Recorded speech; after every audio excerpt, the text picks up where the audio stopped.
Road safety in Nepal is a serious question, as many of the roads are often in disrepair and might be quite dangerous.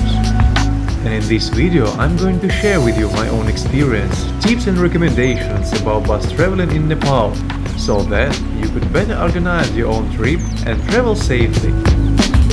More than half of the roads in Nepal are paved or hard surface roads, and major part of them connects in the Kathmandu city. Meanwhile, the motorways in other less touristy regions are usually covered with gravel and quite often in poor conditions, especially in the highlands. To drive those roads you would have to be a real off-road professional or a highly experienced driver.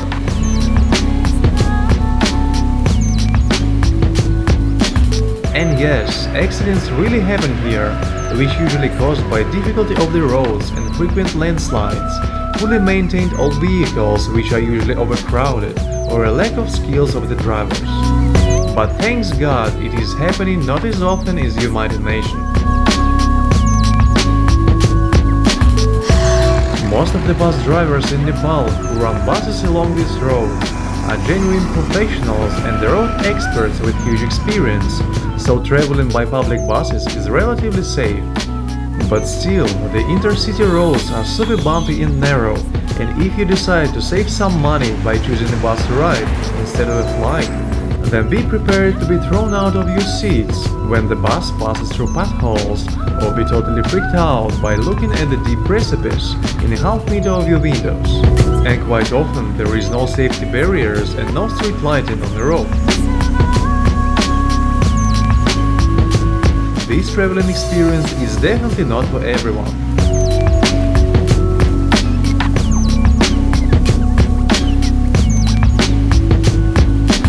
Heavy rainfalls during monsoon season cause landslides across the country, which make driving risky and dangerous.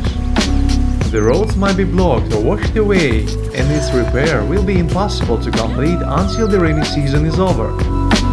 After the first minute of arrival to Nepal, you will definitely notice the extraordinary driving skill of locals. And yeah, road rules actually exist, but nobody really follows them. They prefer honking to each other. It seems chaotic, however, to my surprise it doesn't cause much problems or frequent accidents on the roads. If you plan on driving in Nepal on your own, try to avoid doing this during the rainy season and especially at night. And I wish you luck!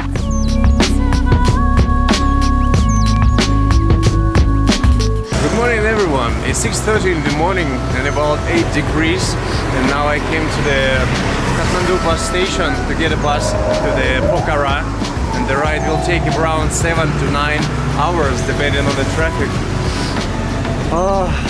To be honest, it wasn't really easy to find the bus, and the bus departure time is 7 a.m. but you must be here at 6:30. And you really must be here at 6:30 because it really takes a lot of time to find your bus.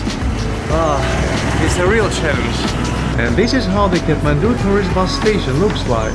As you see, it's not a station, it's just a street where the bus drivers park next to each other.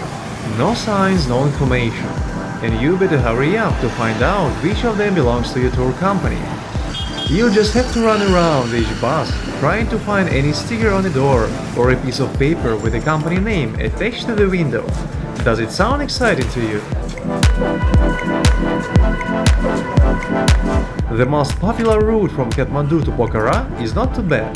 The road is narrow and bumpy, but in couple hours you'll get used to it and just start ignoring.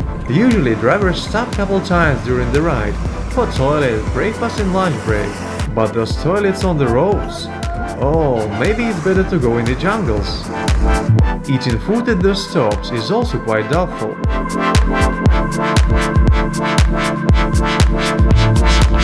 If you want to enjoy the road journey in Nepal and feel much safer, then a comfortable vehicle and an experienced driver are useful. For that you got to choose the most touristy bus. There is Green Line bus, which offers the best services on the market. Their buses have got big windows, good AC, lunch and even Wi-Fi. But they cover not all destinations yet, only Kathmandu, Pokhara and Chitwan, with buses leaving in the morning and arriving by the late afternoon. There is also a wide selection of tour companies providing standard or so-called deluxe tourist buses with much lower prices and completely different level of comfort. But it is still much better than a local bus. For example, Green Line bus from Kathmandu to Pokhara will cost you $25, while a standard tourist bus $69. By the way, the road back from Pokhara to Kathmandu took 12 hours instead 7 to 9 as it's supposed to be, due to the congested traffic on the road. So personally, I would recommend traveling one way by road and the way back by air. The views from the flight are phenomenal. If you guys have got any questions about Nepal, write me in the comments, I will be glad to share my experience with you. If you like the video, then hit the like button, share it with your friends, subscribe to the channel as your support is truly important, it motivates me to create more and more, and I'll see you in the next video.